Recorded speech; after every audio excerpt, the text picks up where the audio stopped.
वर्सोवा के जनाब रईस लश्करिया साहब को आप यहां से अपना नया विधायक मुंतखब करिए। मेरे अजीज दोस्तों और बुजुर्गों, आज 11 नवंबर है और पूरे भारत में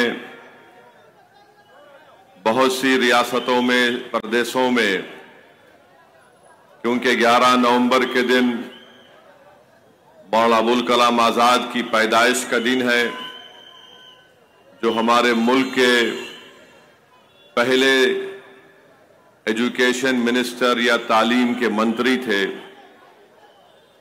मैं आपको याद दिलाना चाहता हूं कि मौलाना अबुल कलाम आज़ाद ने इस मुल्क की आज़ादी के लिए बहुत सी कुर्बानियां दी। कई मर्तबा जेल की सोबतों को बर्दाश्त करना पड़ा। उन्होंने कोलकाता से अल हिलाल अखबार को शुरू किया, उसको अंग्रेजों ने बैन लगा दी। कलकत्ता से उनको अंग्रेजों ने कहा कि कलकत्ता छोड़कर तुम चले जाओ, तो मौलाना को कलकत्ता छोड़ना पड़ा। कम उम्री में उन्होंने बहुत से कारनामे अंजाम दिए। जेल में थे तो तर्जुमा कुरान शरीफ का तर्जुमा उन्होंने किया। मेरे अजीज दोस्तों और बुजुर्गों, मगर मैं आपको एक तल्ख हकीकत भी याद दिलाना चाहता हूं। मौलाना अबुल कलाम आज़ाद ने एक किताब लिखी थी, इंडिया विंस फ्रीडम। मैं ये बात इसलिए आपके सामने कह रहा हूं ताकि आप मजलिस की जो ये सियासी कोशिशें हैं और जो दुनिया असदुद्दीन ओवैसी को दीवाना कहती है या जो कुछ भी बातों से मुझे नवाजती है, आपको समझ में आएगा कि हमारी सियासत क्या है अभी और हम क्यों चुनाव लड़ते हैं। हम क्यों ये कहते हैं कि भारत में अगर सब समुदायों की एक पॉलिटिकल लीडरशिप है तो सबसे बड़ी अक़लियत इस देश में मुसलमान है, उनके भी एक पॉलिटिकल लीडरशिप होनी चाहिए। मौलाना आज़ाद अपनी किताब इंडिया विंस फ्रीडम में लिखे, जिसको उन्होंने वसीयत की थी कि मेरे मरने के 30 साल के बाद इसको अवाम में लेकर आना। मौलाना आज़ाद लिखते हैं अपनी किताब में कि मैं भारत के पार्टीशन के खिलाफ था और जब पार्टीशन की बात हो रही थी, ये मौलाना आज़ाद के अल्फाज हैं कि मैं नेहरू के पास गया, जवाहरलाल के पास गया, उनको बताया कि इस मुल्क के टुकड़े होने मत दो। फिर मैंने गांधी, महात्मा गांधी के पास गया कि मैं ये चाहता था कि इस मुल्क का बंटवारा ना हो। मेरे अजीज दोस्तों और बुजुर्गों, मैं आपको बताना चाह रहा हूं कि मौलाना आज़ाद ने अपनी किताब में लिखा कि कैबिनेट सब कमीशन का प्लान अगर एक्सेप्ट हो जाता तो मुल्क का बंटवारा नहीं होता। मौलाना आज़ाद ने अपनी किताब में नेहरू के बारे में क्या लिखा, आप पढ़ लीजिए। मेरे अजीज दोस्तों और बुजुर्गों, मुल्क का बंटवारा हो गया, मौलाना आज़ाद उसके खिलाफ थे। मौलाना आज़ाद लिखते हैं कि जब संविधान बनाने के लिए कॉन्स्टिट्यूएंट असेंबली बनाई गई तो उस कॉन्स्टिट्यूएंट असेंबली में मुसलमानों के लिए एक अलहदा इलेक्टोरेट था जिसको खत्म करके रख दिया गया। और फिर उसके बाद उस वक्त रिजर्वेशन मिलता था, तहफुजात, आरक्षण मिलता था मुसलमानों को। मौलाना लिखते हैं कि ये कॉन्स्टिट्यूएंट असेंबली मेरे लिए और मौलाना हिफ्जुर रहमान के लिए एक नई कैद बनकर रह गई। आजाद लिखते हैं कि मैं जब कभी भी रिजर्वेशन की बात उस कॉन्स्टिट्यूएंट असेंबली में उठाता तो उस वक्त कांग्रेस पार्टी में एक तजम्मुल साहब थे और एक मोहतरमा अजीजुल कुछ नाम था मोहतरमा का। वो फौरन खड़े होकर बोलते ये देश के हित में नहीं है रिजर्वेशन। यहां से आप मेरी एक एक बात को गौर से सुनो और याद रखो, तभी आपको असदुद्दीन ओवैसी की सियासत समझ में आएगी, मजलिस की जुदत समझ में आएगी। जब मौलाना हिफ्जुर रहमान और आजाद रिजर्वेशन की बात करते तो कांग्रेस पार्टी से ही कोई खड़ा होता था, तजम्मुल और एक अजीजुल मोहतरमा नाम थी उनका। नहीं नहीं, देश के हित में नहीं चाहिए हम मुसलमानों को रिजर्वेशन। मौलाना आजाद को मजबूरन कहना पड़ा कि यह कॉन्स्टिट्यूएंट असेंबली मेरे लिए एक दूसरी नई कैद बन चुकी है। फिर उसके बाद पार्लियामेंट में जब संविधान बन रहा था तो कमेटी थी, उस कमेटी में मुसलमान मेंबर थे और जब उस कमेटी के सामने मुस्लिम आरक्षण का मसला आया तो जितने मुसलमान उस कमेटी में बैठे हुए थे सब खामोश बैठ गए, कोई एक लफ्ज नहीं कहा। और ये कैसे मालूम होता है कि हम मुंशी के कागजात आप पढ़ेंगे तो आपको मालूम होगा कि उस वक्त के जो मुसलमान आरक्षण की कमेटी में थे वो खामोश हो गए, मुस्लिम आरक्षण के बारे में बात नहीं किया। मेरे अजीज दोस्तों और बुजुर्गों, मौलाना आजाद लिखते हैं कि मैं जब दूसरी मर्तबा कांग्रेस का सदर बना इस्तीफा देना पड़ा, और इसलिए इस्तीफा देना पड़ा क्योंकि मैंने नेहरू से कहा था कि कैबिनेट प्लान को मंजूर कर लो। नेहरू ने उसको मंजूर नहीं किया। आजाद लिखते हैं, बल्कि तारीख बताती है आपको कि गांधी ने कहा नेहरू से कि एक ऐसे मुसलमान को कांग्रेस का सदर बनाओ जो हमारी बात को सुनेगा। मेरे अजीज दोस्तों और बुजुर्गों, ये जो आज परेशानी हम उठा रहे हैं, आज 2024 में जो आप और हम अपनी बर्बादी और हमारी कमजोरी और हमारी डिस्क्रिमिनेशन को देख रहे हैं, ये दास्तान सन 47 के बाद से शुरू होती है, जिसके ताल्लुक से नेहरू ने आजाद के बारे में कहा था ये हमारे अमीर कारवान है। मौलाना आजाद पार्लियामेंट के एजुकेशन मिनिस्टर तो बन गए, 1 साल तक पार्लियामेंट को मौलाना तकरीर नहीं करने आए थे। मौलाना अपनी जिंदगी के आखिरी अयाम में कहना शुरू कर दिए कि नहीं नहीं, तुम लोग सिर्फ अपनी जिंदगी को गुजार लो। किसने उस वक्त कहा था? उस वक्त कांग्रेस के प्रदेश के एक मुख्यमंत्री होते थे गोविंद वल्लभ पंत। उन्होंने कहा था कि मुसलमानों को अपनी वफादारी साबित करना पड़ेगा। आज 2024 में हमसे यही कहा जाता है कि भारत की सबसे बड़ी अल्पसंख्यक समाज मुसलमान है, उसको अपनी वफादारी साबित करो। आप जानते नहीं होंगे नौजवानों, उस वक्त 1950 के दहे में कश्मीर में हजरत बल में नबी करीम सल्लल्लाहु अलैहि वसल्लम के मुंह मुबारक की ताल्लुक से एक वाकया हो गया। तारीख गवाह है कि लाखों मुसलमानों को उस वक्त भारत से निकालकर ईस्ट बंगाल में उनको भेजा दिया गया था। ये सब डॉक्यूमेंटेड एविडेंसेस हैं। अगर मैं तारीख में चला जाऊंगा तो बहुत सी बातें कह सकता हूं, मगर सिर्फ बताने के लिए कह रहा हूं आपसे। हमको बार बार डराया गया तुम वफादार बनो, तो अंग्रेजी का शब्द है सबमिशन, कि तुम सबमिशन हो जाओ, झुक जाओ।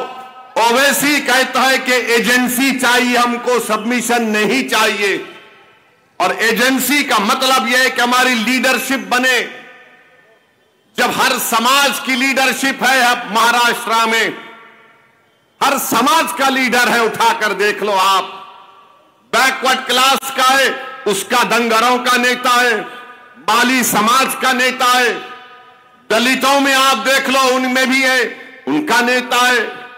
अपर कास्ट में देख लो आप, उनका नेता है। बल्कि नरेंद्र मोदी खुद पार्लियामेंट में खड़े होकर बोलते हैं, मैं ओबीसी का नेता हूं। मोदी का भाषण 2 दिन पहले का सुन लो आप कि ओबीसी को डिवाइड किया जा रहा है। मैं आपसे कहना चाह रहा हूं, जब सबका नेता हो सकता है मेरे अजीज दोस्तों, मेरे बुजुर्गों, तो फिर मुस्लिम अक़लियत का नेता क्यों नहीं हो सकता? आपकी लीडरशिप क्यों नहीं डेवलप हो सकती है?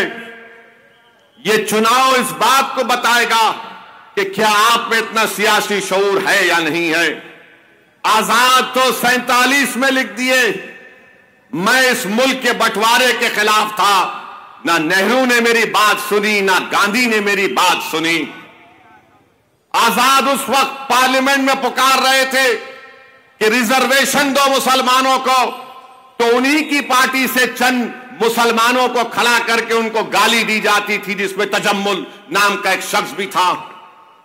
डिटेंशन का कानून बनाया गया, तो उस कानून की कमेटी में सादुल्ला साहब, अल्लाह उनकी मग़फ़िरत करे, बोले कि इस कानून का इस्तेमाल मुसलमानों पर होगा। तारीख ने देख लिया कि डिटेंशन कानून में सादुल्ला ने जो कहा था, फिर उसके बाद हमारे देश में यूएपीए बना, उसके बाद टाडा बना, कोटा बना, अब फिर एक नया यूएपीए बन चुका है। ये हमारी खामोशी की वजह से था, और हमारे उस वक्त के बड़े बड़े नेताओं को कह दिया गया था कि तुम सियासी लीडरशिप की बात मत करो, तुम्हारे सिर्फ तहजीबी तहफ़्फ़ुज़ात की बात करो। ओवैसी और मंजलिस ये कहती है कि सियासी ताकत तुम्हारे पास जब होगी, सियासी नेता तुम्हारे पास जब होगा, सियासी एमएलए जब तुम्हारे पास होगा, तो तुम्हारी तहजीब की हिफाजत होगी, तुम्हारी इबादत गाहों की हिफाजत होगी।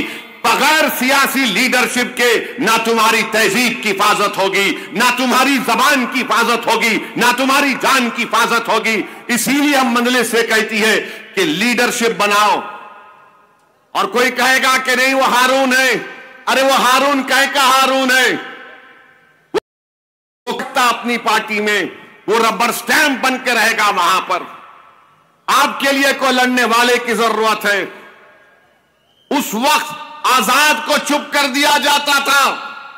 1947-49 में जब आजाद रिजर्वेशन की बात करते थे, आज ओवैसी खड़े होकर ट्रिपल तलाक के बारे में बोलता है, तो हमको भी दबाने की कोशिश की जाती है, मगर हम दबने वालों से नहीं है। वक्फ का बिल पेश हुआ, असदुद्दीन ओवैसी ने खड़े होकर उसकी मुखालिफत की, हमको भी दबाने की कोशिश की गई, खामोश करने की कोशिश की गई, हम खामोश नहीं हुए। CAA का कानून लाया गया, पूरी पार्लियामेंट के सामने मैंने उस कानून को फाड़ दिया। उसका नतीजा यह निकला कि 2022 उत्तर प्रदेश के चुनाव में किसी एक मुकाम पर जब हमारी गाड़ी टोल गेट पर रुकी, तो जालिमों ने हम पर 6 गोलियां चलाई। कार्य अल्लाह का करम था कि अल्लाह ने मुझे नबी करीम सल्लल्लाहु अलैहि वसल्लम के सदक़े तुफैल में बचा लिया। जिंदगी है, कभी खत्म होगी, सबको इस दुनिया से जाना है, मगर याद रखो, जब आजाद ये कह रहे हैं तो ये तमाम ये जो हारून है या जो दूसरी पार्टी में जो बड़े बड़े लोग अपने आप को बड़ा सेकुलर बताते हैं, अरे आजाद को बोलने की इजाजत नहीं थी। गांधी ने नेहरू को खत लिखकर कहा था, अब ऐसे आदमी को सदर बनाओ जो हमारी बात सुन सके। मुझे याद आ रहा है, मुंबई के एक मशहूर स्कॉलर थे अब्दुल गफूर नूरानी साहब। मैं बड़ा करीब था नूरानी साहब से, अल्लाह उनकी मग़फ़िरत करे। हालिया 1 महीना 2 महीने पहले इंतकाल हो गया नूरानी साहब का। नूरानी साहब का एक आर्टिकल है फ्रंट लाइन मैगजीन में, गूगल में जाकर देखो। नूरानी साहब ने लिखा कि पटेल ने गांधी को खत लिखकर कहा था कि जब नई भारत की आजादी के बाद कैबिनेट बनेगी, उसमें आजाद को मंत्री नहीं बनना चाहिए। तुम समझ रहे हो ये नाइंसाफी अब शुरू हुई। तुम समझ रहे हो कि इल्जाम मुझ पर अभी लग रहा है, तो इल्जाम उस जमाने से लग रहा है और लगते रहेंगे, मगर आपको फैसला करना है। सवाल रईस दस्तरिया को कामयाब करना नहीं है, सवाल ओवैसी के भाषण को सुनकर जिंदाबाद के नारे लगाकर घर में जाकर आराम से सो जाना नहीं है। तुमको अपनी जिंदगी का और जिंदा होने का सबूत देना पड़ेगा। कैसे दोगे तुम सबूत? आंख में आंसू लाकर दोगे?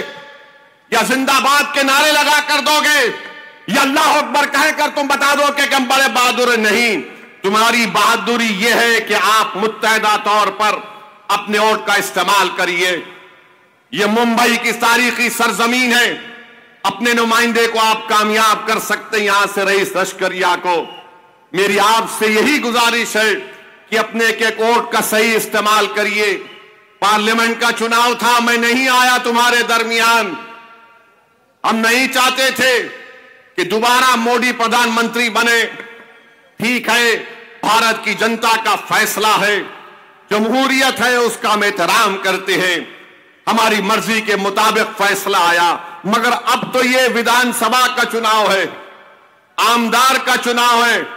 अगर यहां पर भी आप बोलेंगे अरे कैसा होगा, और आप मेरी बात को याद रखना, 15 सितंबर के बाद जिस तरह मौलाना आजाद के खिलाफ, हिफ्जुर रहमान के खिलाफ एक तजम्मुल साहब थे, वो तजम्मुल खड़े होते थे, मौलाना आजाद से उनको बोलते थे आप गलत कह रहे हैं। इसी तरह के लोग आप देखेंगे 15 नवंबर से आपके दरमियान में आकर कहेंगे क्या ओवैसी की सरकार बनेगी, ये वायरस छोड़ेंगे कोविड की तरह, क्या ओवैसी की सरकार बनेगी? क्या ओवैसी का विधायक अगर रईस लश्करिया जीत जाएगा तो मंत्री बनेगा? क्या इनके पास इतना वोट है वो जीत सकेंगे? ये आकर ये वायरस फैलाएंगे। मैं आपसे कह रहा हूं इस वायरस का जवाब यही है कि आप मुत्तहिद और मुत्तफिक रहिए। यकीनन आप यहां से रईस लश्करिया को अपना विधायक बनाइए। मैं आपसे वादा करके जा रहा हूं कि इंशाअल्लाह ताला ना शिंदे ना फडणवीस मुख्यमंत्री बनेंगे, बल्कि एक सेकुलर फॉर्मेशन की हम तायीद करेंगे इंशाअल्लाह ताला। मगर इसके लिए पहले आपको अपने आदमी को कामयाब करना पड़ेगा, अपनी पार्टी के नुमाइंदे को कामयाब करना पड़ेगा।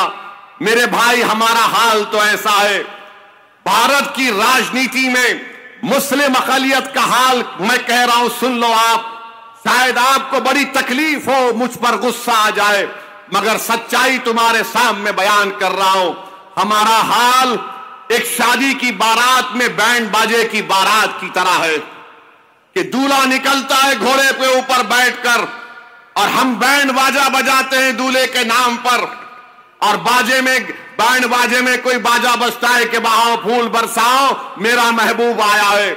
और जिस जगह पर निकाह होता है उसमें दूल्हा और बाराती अंदर चले जाते, और जो बैंड बाजे के लोग हैं वो उस शादी खाने से या जिस जगह पर निकाह हो रहा है बाहर रोड पर खड़े होते हैं।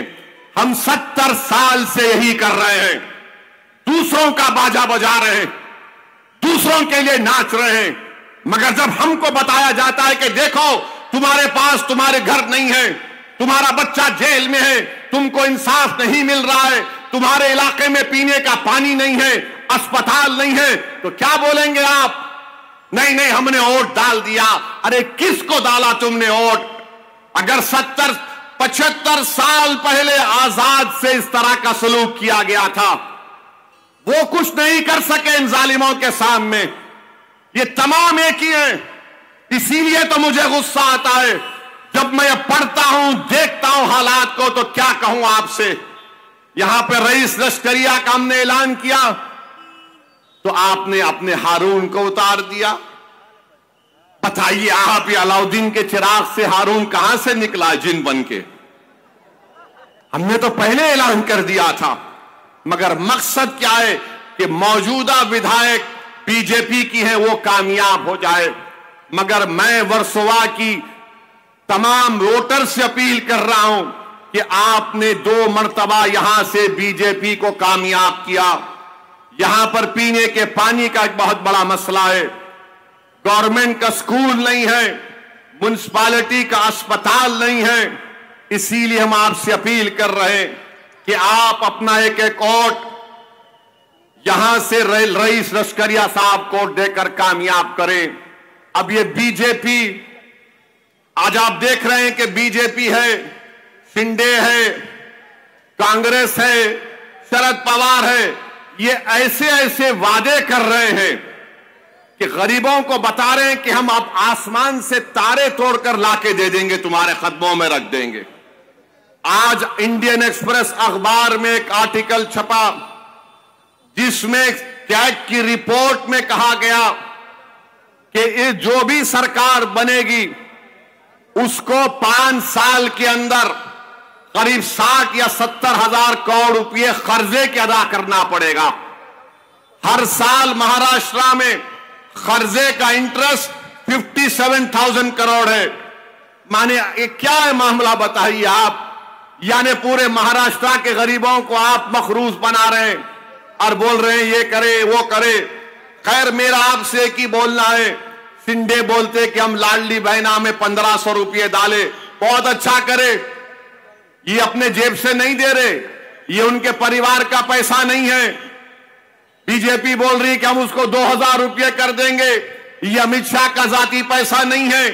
कांग्रेस बोल रही है कि हम बस में फ्री सर्विस कर देंगे, ये भी इनका जाती पैसा नहीं है। लीजिए, जरूर बराबर लीजिए, मगर वोट आप उन लोगों को दीजिए जो महाराष्ट्र की विधानसभा में जाकर आपकी आवाज बनेंगे, जो आपकी तकलीफ को अपनी तकलीफ समझेंगे, जो नाइंसाफी के खिलाफ अपनी आवाज को उठाएंगे। वरना याद रखिए, ये डर डर कर राजनीति जो हम कर रहे हैं पिछले 70 साल से, इसका कितना फायदा हमको हुआ। आज अफसोस के साथ मैं आपसे कह रहा हूं, ये जितने नौजवान यहां पर 20, 25, 30 साल के हैं, वो नहीं जानते कि 1990 में मुंबई की सड़कों पर क्या हुआ था। ये नौजवान नहीं जानते श्री कृष्णा कमीशन की रिपोर्ट को। उस श्री कृष्णा कमीशन की रिपोर्ट में क्या लिखा गया था। आज ये तमाम सेकुलरिज्म के नाम पर ये लोग एक जगह जमा हो गए, गाली मुझ पे दी जाती है कि ओवैसी वोट काटने आया है। मैं एक एक जुमला तुम्हारे सामने जो रखा हूं वो सच्चाई को बुनियाद बनाकर रखा हूं। तुम हिंदुस्तान के किसी कोने में अगर बहस करना चाहो, जो आज मैंने कहा है मौलाना आजाद के बारे में, आओ बहस कर लो मुझसे। तुम सामने नहीं बैठ सकते मेरे। आप बताइए, ट्रिपल तलाक का कानून आया तो जो आज सेकुलर बनकर बैठे हैं, बताओ हारून, क्या तुम्हारी पार्टी ने ट्रिपल तलाक कानून की तायीद की थी, नहीं की थी? CAA का कानून आया, बताओ हारून, तुम्हारी पार्टी ने तायीद की थी, नहीं की थी बीजेपी के साथ? UAPA का कानून सख्त बना दिया गया, इतना सख्त कि 5-5, 6-6 साल से हमारी बेटियां, हमारे बच्चे जेलों में सड़ रहे हैं, बेल ही नहीं होती।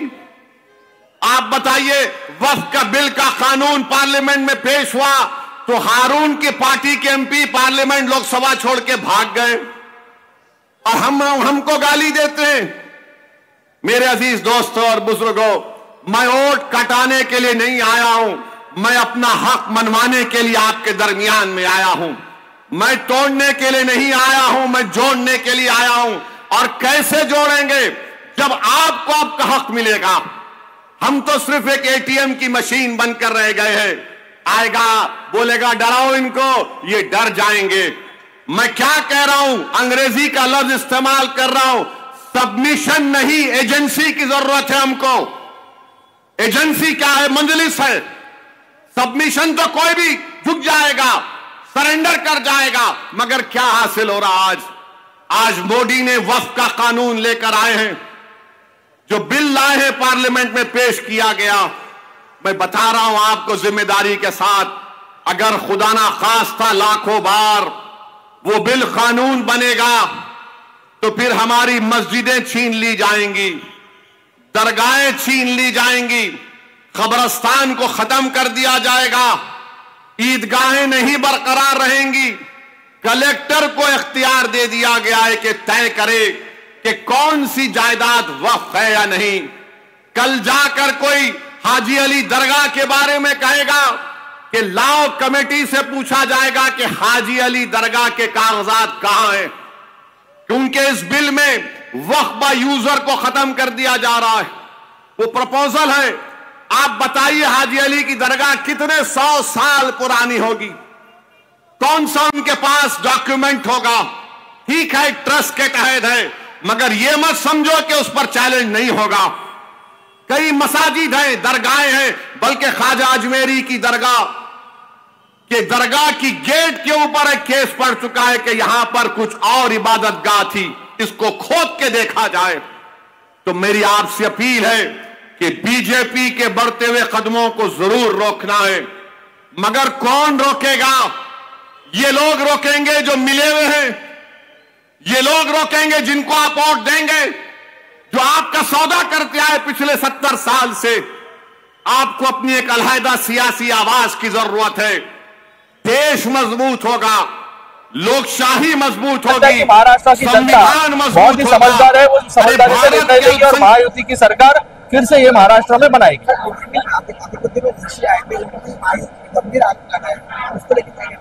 ओवैसी को तो काम वही है, महायुति पे आरोप लगाना, अनाप शनाप बकना, उनका काम वो कर रहे हैं। मुझे लगता है कि लोगों को जिस तरीके से हमने 2.25 साल में अलग अलग योजनाएं दी है, डेवलपमेंट इस भिवंडी शहर में हो या पूरे महाराष्ट्र में हो, हम लोग ने किया है, तो हमें पूरा विश्वास है कि लोग हमारे साथ खड़े रहेंगे।